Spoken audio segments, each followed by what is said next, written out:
Good morning.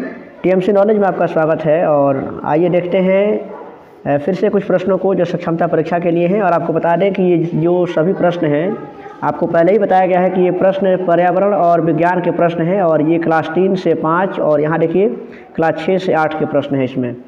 तो आप देख सकते हैं कि क्लास 3 से 5 और 6 से 8 के पर्यावरण और विज्ञान के सभी महत्वपूर्ण प्रश्न हैं जो बिहार के विद्यालयों में जो पाठ्यक्रम के रूप में जो पढ़ाया जाता है। इसके बाद सामान्य अध्ययन का भी पाठ्यक्रम लाया गया है। सक्षमता परीक्षा का जो सिलेबस जारी हुआ आपने देखा होगा उसमें। तो सामान्य अध्ययन का भी वीडियो बहुत जल्द ही हम लाएंगे। तो इसके पहले देखिए 694 प्रश्नों को देखा गया था। इसके पहले हम लोगों ने देखा था 694 प्रश्न को। अब देखिए यहाँ से जो प्रश्न है उसके आगे के प्रश्न हैं, यानी कि आज का हमारा क्रमांक होगा 695 से शुरू होगा। इसके पहले के वीडियो अगर आपने नहीं देखा है तो आप हमारे प्लेलिस्ट में जा करके और उन सभी वीडियोज़ को देख सकते हैं। तो इसके पहले 18 वीडियो उसमें डाले जा चुके हैं और ये 19वां सेट होगा आज हमारा। इसमें पहला जो प्रश्न है, ममेडी तंत्रा को तैयार करने में कितना समय लगता है।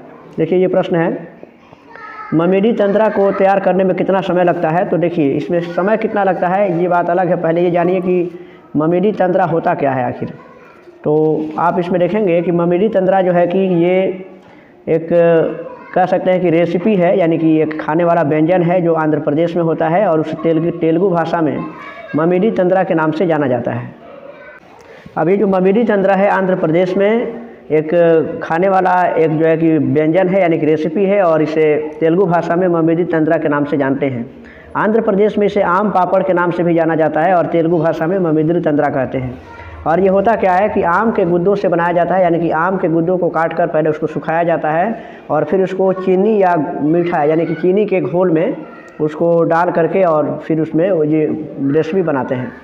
और ये क्या है कि एक कह सकते हैं कि आम संरक्षण की विधि है, मतलब जैसे कि हम आम के अचार बनाते हैं और उसको सालों भर यूज करते हैं, उसी तरह से ये भी होता है कि वहाँ का ये प्रमुख रेसिपी है। और ये इसको चीनी और गुड़ यानी चीनी और मीठे दोनों के घोल में उसको अलग अलग तरीक़ों से बनाया जाता है। आमतौर पे जो ममेडी तंत्रा होता है, यानी कि जो आम पापड़ है, इसको आम पापड़ इसलिए कहते हैं क्योंकि आम के गुद्दों से ये बनाया जाता है।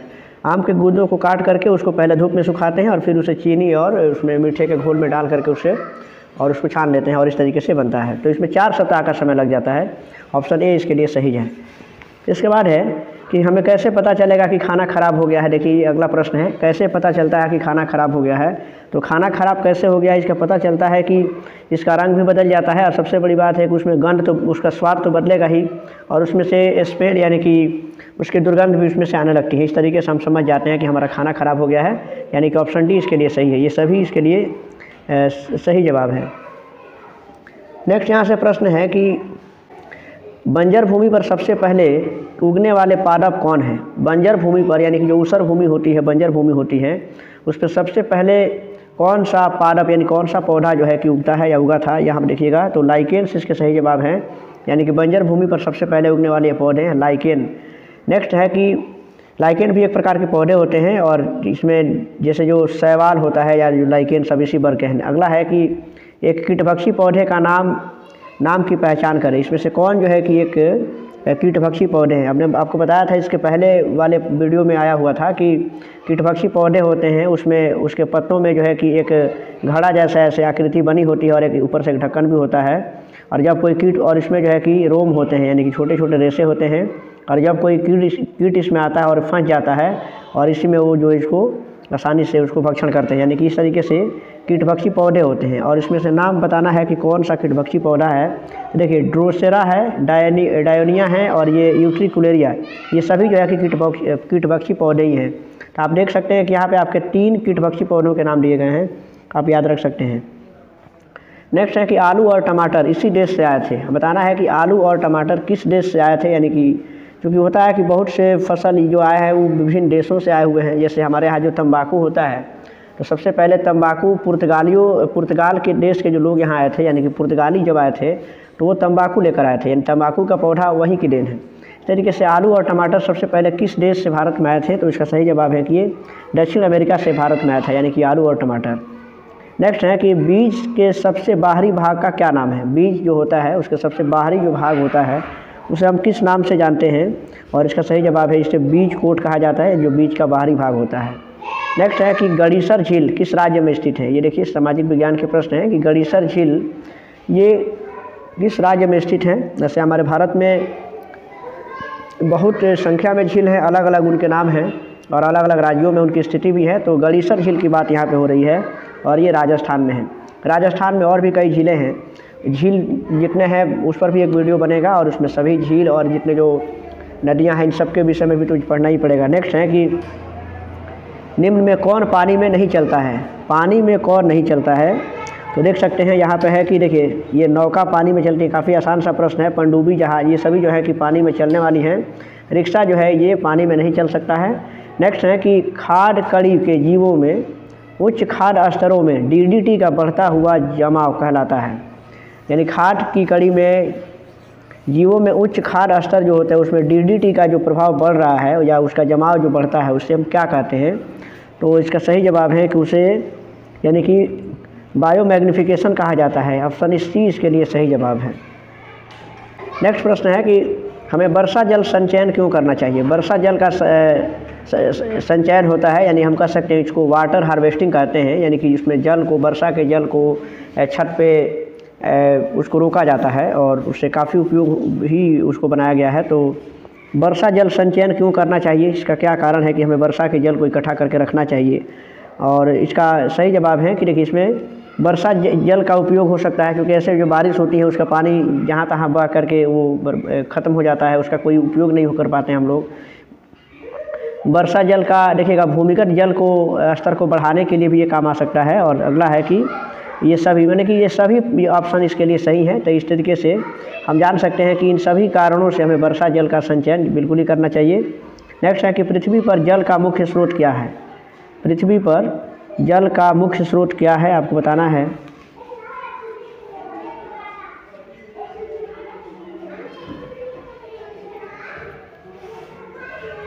देखिए पृथ्वी पर जल का मुख्य स्रोत क्या है, तो देखिए पृथ्वी पर जल का मुख्य स्रोत क्या हो सकता है। आप देख सकते हैं यहाँ पे वर्षा जो है कि पृथ्वी पर जल का मुख्य स्रोत है, यानी कि वर्षा से हमें काफ़ी मात्रा में जल प्राप्त होता है और वहीं वर्षा का जल जो है कि वो नदियों तालाबों या झीलों में जाके भरता है।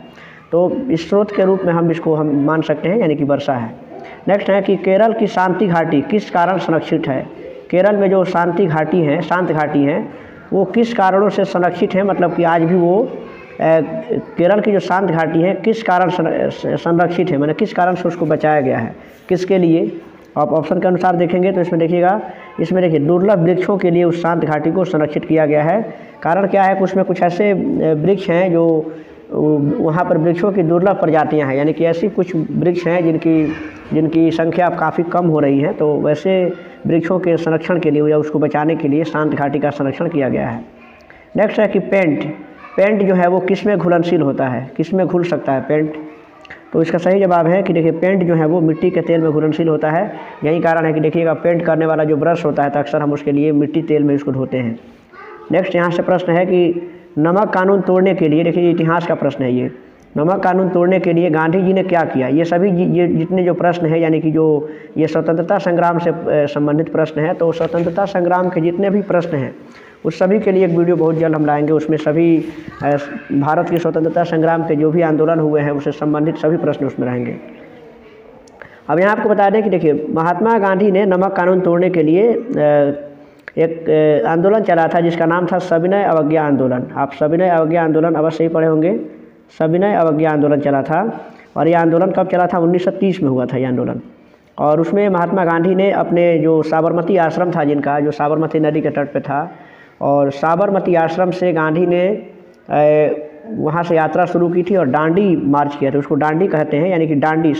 गुजरात में एक समुद्र तट है जहाँ पे स्थान है जिसका नाम है दांडी, और दांडी में पहुँचे और दांडी के समुद्र तट पे पहुँच करके और महात्मा गांधी ने समुद्र के जल से नमक बनाया था और इस तरीके से उन्होंने नमक कानून को तोड़ा। और ये घटना 1930 में हुई है और इसे गांधी की दांडी मार्च या दांडी यात्रा के नाम से भी जाना जाता है। इसमें महात्मा गांधी ने कुल 250 किलोमीटर की यात्रा की थी और उसमें इसके लिए कुल 24 दिन पैदल चले थे वो। तो इस तरीके से ये इसका सही जवाब हो जाएगा, दांडी मार्च के नाम से उसको जानते हैं, यानी कि दांडी मार्च किया था नमक कानून को तोड़ने के लिए। और इस आंदोलन का नाम याद रखिएगा, यानी कि सविनय अवज्ञा आंदोलन था, 1930 में हुआ था। इसके बाद से हम चलेंगे अब नेक्स्ट प्रश्न की ओर चलते हैं। यहाँ से देखिए इसमें देखिए यहाँ से प्रश्न है कि उस समुद्र का नाम क्या है जिस पर हर चीज़ तैरती है। उस समुद्र का नाम क्या है जिस पर हर चीज़ तैरने लगती हैं। तो आप यहाँ से देख सकते हैं और इसका सही जवाब है यानी कि मृत सागर है जिस पर सभी चीज़ें तैरने लगती हैं। नेक्स्ट है कि पानी का जलवाष्प में बदलने को किसके रूप में जाना जाता है। जब देखिएगा पानी का जलवाष्प में जब वो बदल जाता है, पानी हम जानते हैं कि जो जल है वो जल वाष्प में बदल जाता है और वो कब बदलता है, जब उसका वाष्पीकरण होता है, यानी कि ऑप्शन बी इसके लिए सही जवाब है। पानी को जब हम गर्म करेंगे, आप पानी को गर्म करते हैं और पानी वाष्प बनकर के ऊपर उड़ने लगता है, इसका मतलब उसमें वाष्पीकरण की क्रिया होती है। यही कारण है कि हम जब गीले कपड़े धूप में सुखाते हैं और धूप जब उस पर पड़ता है यानी कि सूर्य की गर्मी जब उससे लगती है तो कपड़े का जो पानी होता है वो भाप बनकर के उड़ जाता है और हमारे कपड़े सूख जाते हैं।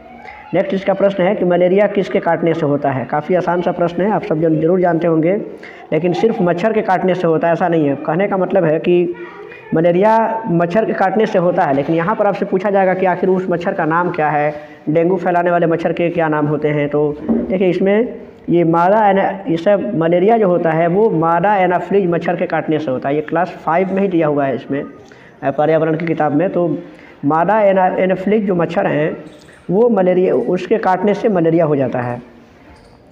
नेक्स्ट इसका प्रश्न है कि एनीमिया किसकी कमी के कारण होता है। एनीमिया जो बीमारी होती है वो किसके कारण से होती हैं, और इसका सही जवाब है कि ये लोहा की कमी से जो है कि उसमें जब आयरन की कमी शरीर में होती है तो एनीमिया हो जाता है, और इसीलिए इसको रक्ताल्पता भी कहा जाता है, यानी कि रक्त की मात्रा इसमें कम हो जाती है, खून की मात्रा कम हो जाती है। नेक्स्ट है निम्न में से कौन सा बेमेल है कि बेमेल कौन सा है, मतलब कि उसमें कौन जो है थोड़ा सा भिन्न है। तो आप यहाँ से देखिए इसमें विमान है, हेलीकॉप्टर, अंतरिक्ष शटल या रोगी वाहन। तो देखिए इसमें भिन्न कौन सा है, आप आसानी से इसको देख सकते हैं। इसमें रोगी वाहन यानी कि जो रोगी वाहन किसको कहेंगे, यानी कि रोगियों को ढोने वाला जो गाड़ी होता है, यानी जिसको एम्बुलेंस कह सकते हैं। देखिए विमान ये हवा में उड़ता है, हेलीकॉप्टर है, अंतरिक्ष ये सभी जो है, ये जो विमान, हेलीकॉप्टर और अंतरिक्ष शटल है ये सभी आसमान में उड़ने वाले हैं, स्पेस में उड़ते हैं अंतरिक्ष में। जबकि ये क्या है, ये रोडवे से चलती है, या ये थोड़ा सा ये क्या है कि ये आकाशीय यात्रा करते हैं और ये रोगियों को ढोती है। तो ये थोड़ा सा भिन्न है उसमें जो एम्बुलेंस है। अब देखिए यहाँ पे है कि मच्छर अंडा कहाँ देते हैं। मच्छर अंडा कहाँ देते हैं जी, तो देखिए तो यहाँ पे सही इसका जवाब है कि देखिए स्थिर पानी में, यानी कि मच्छर जो है कि स्थिर पानी में अंडे देते हैं। और आप यहाँ पे भी जान लीजिए कि देखिए जो साफ़ पानी होता है, तो अक्सर कहा जाता है कि साफ़ पानी में ही डेंगू वाले मच्छर जो हैं वो पैदा होते हैं। डेंगू के मच्छर जो पैदा होते हैं वो साफ़ पानी में, इसलिए पानी का जमाव नहीं करना चाहिए।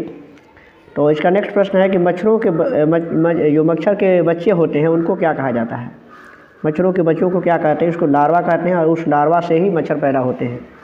नेक्स्ट है कि विश्व की सबसे ऊंची चोटी कौन सी है। काफ़ी अच्छा प्रश्न है। देखिए विश्व की सबसे ऊंची चोटी है तो ये माउंट एवरेस्ट है, और माउंट एवरेस्ट कहाँ है, तो हमारे भारत में नहीं है, ये नेपाल में है। और ये हिमालय की सबसे ऊंची चोटी है, और इसकी कुल लंबाई की ऊंचाई कितनी है, तो 8,848 मीटर इसकी ऊंचाई है, यानी कि 8,850 भी कहा जा रहा है। तो इस तरीके से माउंट एवरेस्ट इसका सही जवाब होगा। ये हिमालय की सबसे ऊंची चोटी है माउंट एवरेस्ट। और देखिएगा ये इसके बाद से ये K2 और एंडीज, नंदा देवी, ये सभी नंदा देवी ये हिमालय की ही चोटी हैं, और इस तरीके से K2 भी हैं। भारत में K2 जो है वो सबसे ऊंची चोटी है। नेक्स्ट है कि एवरेस्ट फतह करने वाली पहली महिला कौन थी। एवरेस्ट पर बहुत से लोग जो हैं, बहुत से पर्वतारोही हैं, एवरेस्ट पर चढ़ चुके हैं, फतह कर चुके हैं। तो ये महिला पूछ रहा है कि एवरेस्ट फतह करने वाली पहली महिला कौन थी। तो देखिए महिला का नाम देखा जाए तो बिछेंद्री पाल जो हैं ये पहली महिला थी जिन्होंने माउंट एवरेस्ट पर चढ़ाई की थी। अब देखिए कल्पना चावला का जो नाम लिया है, कल्पना चावला ये भारतीय अंतरिक्ष यात्री थी, और ये जो इनकी मौत हो गई थी जब इनका विमान ये क्षतिग्रस्त हो गया था। और इस तरीके से ये कल्पना चावला अंतरिक्ष यात्री थी। सुनीता विलियम्स, अब कल्पना चावला के बाद से सुनीता विलियम्स हैं जो भारत की हैं, और ये अब अंतरिक्ष में कल्पना चावला के जो अधूरे सपने उनको पूरा कर रही हैं। मैरी कॉम जो नाम दिया हुआ है ये भारत की एक मुक्केबाज हैं, मणिपुर की हैं। तो इस तरीके से इसके बाद से है कि पर्वतारोहण के एडवेंचर कोर्स के निदेशक कौन थे। पर्वतारोहण के जो एडवेंचर कोर्स होते उसके निदेशक कौन थे, इसका सही जवाब है ब्रिगेडियर ज्ञान सिंह इनका नाम था। और नेक्स्ट है कि माउंट एवरेस्ट की चोटी पर चढ़ने वाले पहले व्यक्ति कौन थे। वहाँ पे तो इसके पहले वाले प्रश्न में महिला का नाम पूछा था, लेकिन यहाँ पूछा था कि सबसे पहले कौन चढ़ा था, आखिर पहला व्यक्ति कौन था जिसने माउंट एवरेस्ट पर चढ़ाई की थी। और इसका नाम है, सही जवाब है इसका सर एडमंड हिलेरी हैं, और 1953 में इन लोगों ने चढ़ाई की थी वहाँ पे।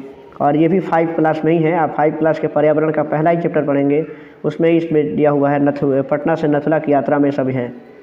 इसके बाद से है, मजबूत होने के लिए और ठंड में खुद को गर्म रखने के लिए पर्वतारोहियों को क्या लेनी चाहिए।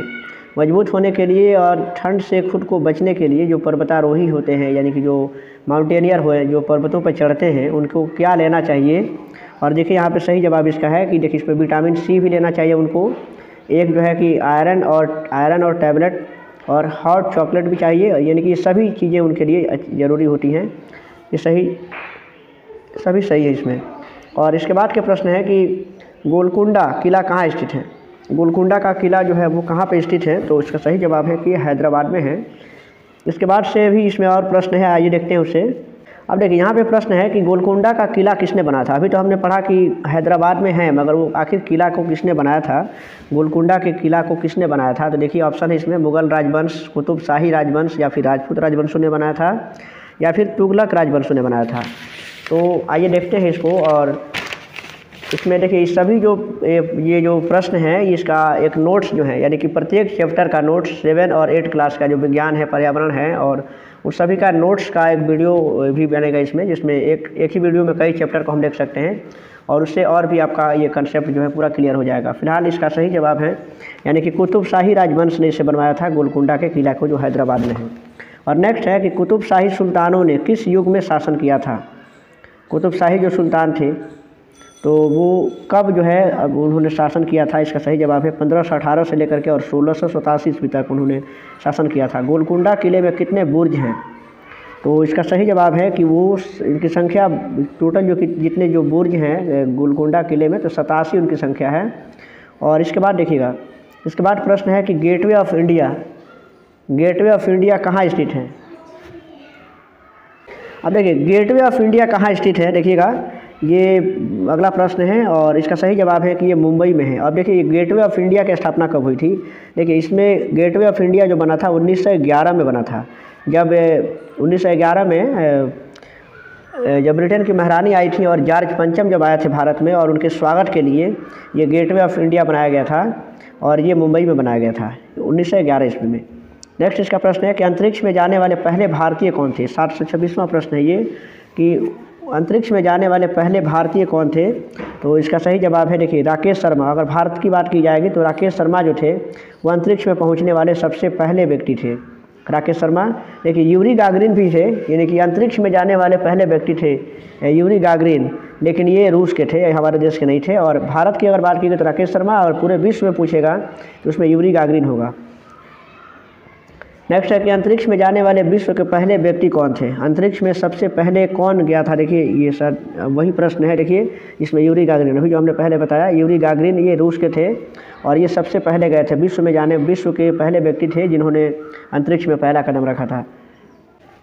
अब देखिए इसके बाद के प्रश्न जो हैं, यहाँ से प्रश्न है कि अंतरिक्ष मिशन पूरा करने वाली पहली भारतीय महिला कौन है। ऐसी कौन सी भारतीय महिला थी जो अंतरिक्ष मिशन अपना सबसे पहले पूरा की थी। और इनका सही जवाब है देखिए कल्पना चावला। वही कल्पना चावला जब अंतरिक्ष मिशन पूरा करके आ रही थी और मात्र 3 किलोमीटर जब उनका विमान लैंड करने वाला था, उसी वक्त उसमें आग लग गया था, यानी कि विमान क्षतिग्रस्त हो गया और वो कल्पना चावला की मौत उसी में हो गई थी। ये भारत के लिए काफ़ी दुखद जो है कि एक घटना थी, और इस तरीके से इसका सही जवाब होगा कल्पना चावला। नेक्स्ट है कि पृथ्वी पर सबसे कमज़ोर बल कौन सा है। पृथ्वी पर सबसे कमज़ोर बल कौन सा है। गुरुत्वाकर्षण बल है, विशिष्ट गुरुत्व है, घनत्व है, या फिर अश्व शक्ति है। देखिएगा इसका सही जवाब है कि देखिए गुरुत्वाकर्षण बल जो है वो पृथ्वी पर सबसे कमज़ोर बल है, लेकिन अश्व शक्ति यानी जिसको हॉर्स पावर कहते हैं। और इसके बाद है कि उस जगह का नाम बताएं जहाँ सुनीता विलियम्स काम कर रही हैं। सुनीता विलियम्स जो अभी भारत की अंतरिक्ष महिला है, अंतरिक्ष जो अभी अंतरिक्ष में जाती हैं, या तो इस तरीके से ये है कि प्रश्न है कि वो जगह बताना है कि वो अभी कहाँ काम कर रही हैं। तो इसका सही जवाब है कि वो देखिए नासा जो है, यानी कि जो अमेरिका की जो एजेंसी हैं, अंतरिक्ष एजेंसी हैं, तो वहाँ पे वो काम करती हैं। नेक्स्ट है कि अदालज बावड़ी कहाँ स्थित है। अदालज बावड़ी कहाँ स्थित है। तो इसका सही जवाब है कि ये भी अहमदाबाद में ही है। नेक्स्ट है कि देखिए रेबो क्या है, ये जानना है। रेबो और लेखा, देखिए ये दोनों ही प्रश्न एक ही जैसे हैं और दोनों एक ही पास पूछा भी गया है। देखिए बता रहे इसको कि रेबो क्या है। तो देखिए रेबो क्या होता है कि ये इसका देखिए इसका सही जवाब पहले देख लेते हैं। सही जवाब इसका है कि चांगपास के लिए आश्रय, यानी कि ये चांगपा जनजाति के लोग जहाँ रहते हैं तो वो क्या करते हैं कि अपने लिए एक 3 कोना जो है शंकुनुमा एक जो है कि टेंट लगाते हैं, ऐसे एक टेंट बनाते हैं वो, और उसके इसी टेंट में वो रहते हैं। और ऐसा टेंट यानी कि ऐसा वो टेंट बना करके रहते हैं। और वो टेंट किससे बना होता है, तो याक के जो बाल होते हैं जिससे ऊन वगैरह बनाए जाते हैं, तो उससे ये सब टेंट बने होते हैं। और वो इसी प्रकार के टेंट में, यानी कि रेबो उसको कहते हैं, जो घर बनाते हैं टेंट में। तो याद रखिएगा ये है चांगपा, जिसको कहीं कहीं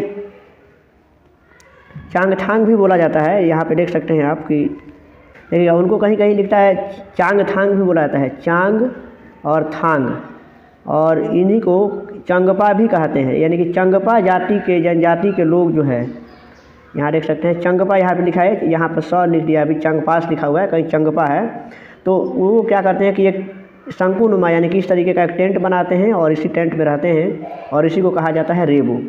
तो ये क्यों बनाते हैं कि बर्फीली हवाओं से, यानी कि ठंडी के दिनों में बर्फीली हवाओं से बचने के लिए वो जो घर बनाते हैं टेंट का, उनको रेबो कहा जाता है।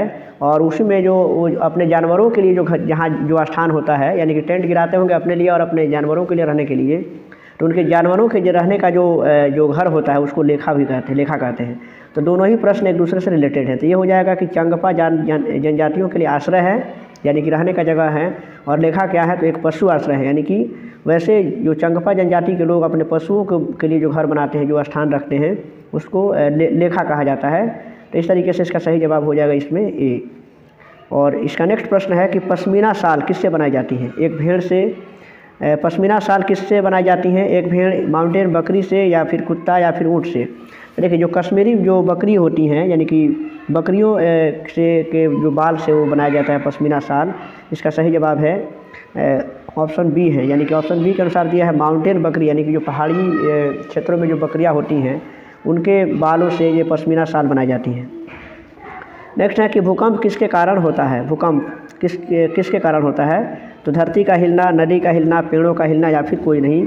और इसका सही जवाब है कि भूकंप क्या है, तो ये जब पृथ्वी के आंतरिक जो हलचल होता है, यानी कि धरती के नीचे जो विभिन्न प्रकार की प्लेटें हैं जिससे धरती की संरचना हुई है, और उन प्लेटों में, यानी कि उस प्लेट में जब हलचल होता है तो इस तरीके से, यानी कि जब वो हिलने लगता है तो इस तरीके से उसे भूकंप कहते हैं।